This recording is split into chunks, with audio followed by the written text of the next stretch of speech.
그 아이의 이름을 이가봇이라고 지어주며 이스라엘에서 영광이 떠났다 하는 말만을 남겼다.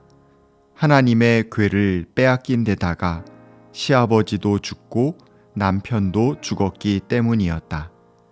사무엘기상 4장 21절 말씀.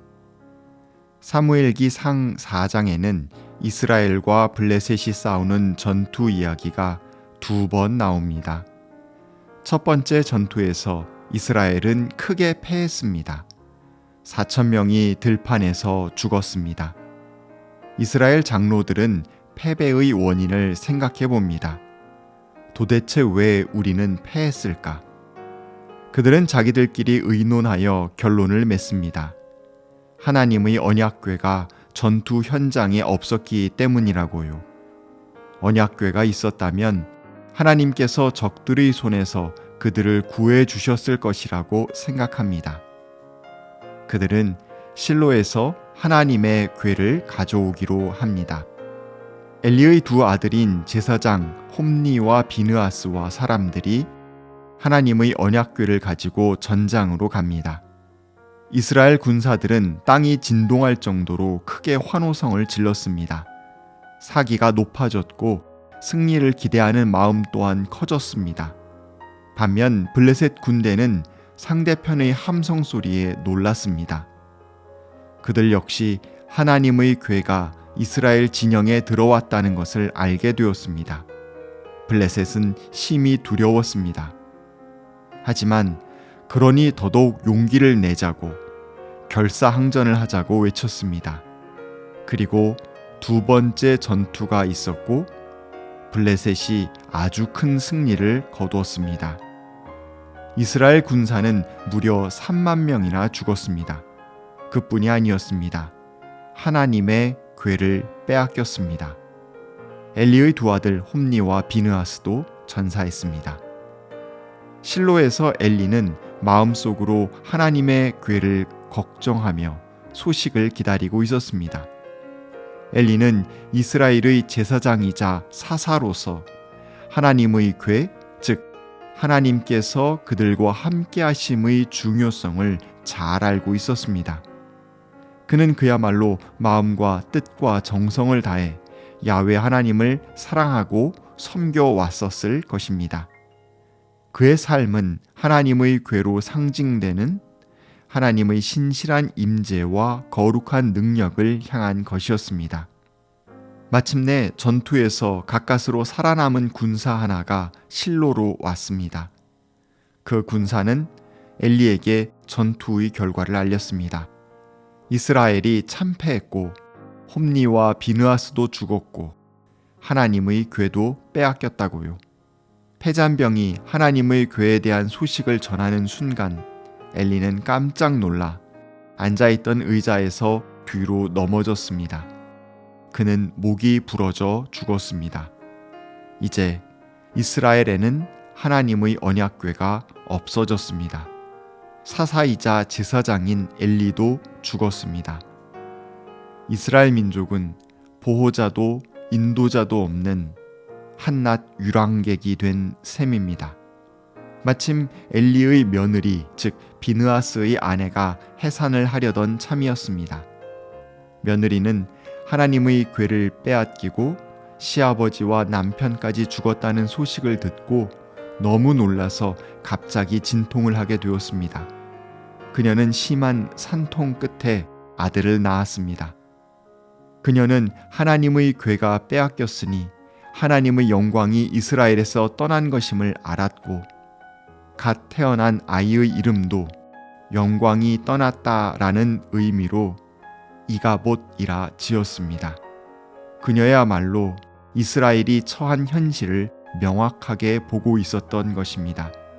하나님의 영광이 떠남으로써 이스라엘은 모든 것을 잃었으며 앞으로 살아갈 길 또한 잃은 셈입니다.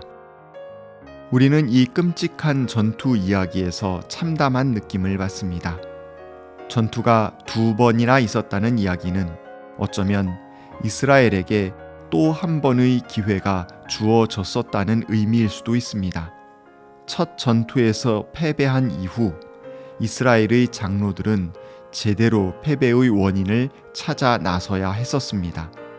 먼저 하나님 앞에서 겸손히 회개하며 그 민족을 향한 하나님의 뜻을 구해야 했고, 자신들의 본질적인 문제가 무엇인지 고민했어야 했습니다. 겉으로 드러난 문제에만 마음을 빼앗긴 채 실상 그 깊은 곳에 있는 하나님의 뜻은 전혀 헤아리지 못하고 있었던 것입니다. 그들은 오직 눈앞에 닥친 전쟁의 승리를 위해 무엇이 필요한지만 생각했습니다. 모세나 여호수아 또는 여러 사사들이 승리로 이끌었던 전쟁을 떠올렸을 것입니다. 그런데 그들에게 지금 모세와 같은 위대한 지도자가 없으니 누구로 모세를 대신하게끔 해야 할지 고민했던 것 같습니다. 그리고 떠올린 것이 하나님의 궤인 것입니다.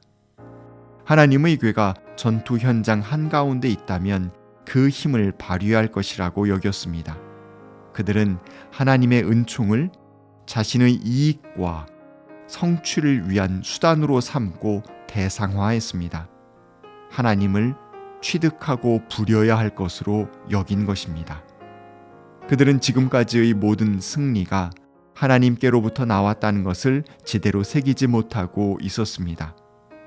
사실 패배한 첫 번째 전투의 자리에 하나님의 궤는 없었지만 하나님 자신은 계셨을 것입니다. 하나님은 패배하고 있는 이스라엘에 대해 속상하시고 안타까우셨겠지만 그들이 그 일을 계기로 새로이 깨닫고 자신들의 중심을 정리하기 원하셨을 것입니다. 마치 이스라엘 백성이 광야에서 진군하는 도중 아말렉과의 전투에서 패배하고 나서야 깨달았던 것처럼 말입니다. 하지만 이스라엘 백성과 그 장로들은 제대로 방향을 잡지 못했습니다. 단지 하나님의 궤만 전투 현장에 가져다 두면 된다고 착각했습니다.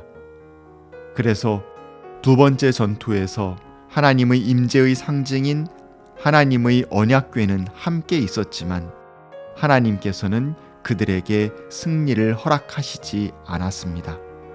한마디로 이스라엘의 두 번째 패배는 회개하지 않고 하나님의 뜻의 중심에 와 닿지 않는 이스라엘을 향한 하나님의 뜻이었습니다. 앞서 사무엘기상 3장에서 하나님께서 말씀하신 엘리 집안의 죄악은 단지 한 집안의 문제만은 아니었습니다. 이스라엘은 엘리 집안 사람들, 특별히 추문의 주인공인 홈니와 비느하스처럼 살아오고 있었던 겁니다. 꽁 잡는 것이 매라고 어찌하든 하나님의 궤를 이용해서 승리를 얻으려 했던 얕은 생각을 하나님께서는 꾸짖고 계시는 것입니다. 이스라엘의 불순종에 대한 야훼 하나님의 응답이 바로 전쟁의 패배입니다. 이가봇, 하나님의 영광이 떠났습니다. 하지만 그것으로 완전히 끝난 것은 결코 아닙니다. 하나님은 이스라엘 민족에게 계속 깨달음의 기회를 주실 것입니다. 앞으로 5장에서 하나님은 당신의 능력과 존재를 드러내심으로써 이스라엘이 전쟁 때뿐만이 아니라 문제의 상황 때뿐만이 아니라 평소에 전심으로 의지하여야 할 분이 누구인지를 알려주실 것입니다. 우리 역시 이스라엘 백성처럼 문제의 상황 앞에서 나의 승리 목표만을 앞세우고 하나님의 뜻은 여쭙지 않는 우매한 선택을 한 적은 없는지 생각해 보면 좋겠습니다. 우리에게 돌이킬 수 있는 기회가 있을 때 하나님의 뜻을 좇아 주님의 길을 따라 우직하게 살아가며 하나님께 영광을 돌릴 수 있기를 바랍니다. 하나님, 회개할 기회, 즉 돌이킬 수 있는 기회를 주시는 주님께 감사를 드립니다. 어려운 문제에 봉착했을 때일수록 문제만을 바라보며 문제 뒤에 숨어버리는 어리석은 선택을 하지 않도록 도와주십시오. 좁다란 문제의 틈에 끼어 사고의 틀마저 비좁아지지 않게 도와주십시오. 문제에 꽂힌 눈을 높이 들어 넓고 푸르른 하늘을 바라보게 해 주십시오. 더 큰 틀에서 하나님의 뜻을 구하며 근본으로 되돌아가서 마음과 뜻과 정성을 다하여 하나님을 섬기는 우리가 되게 해 주십시오. 아멘.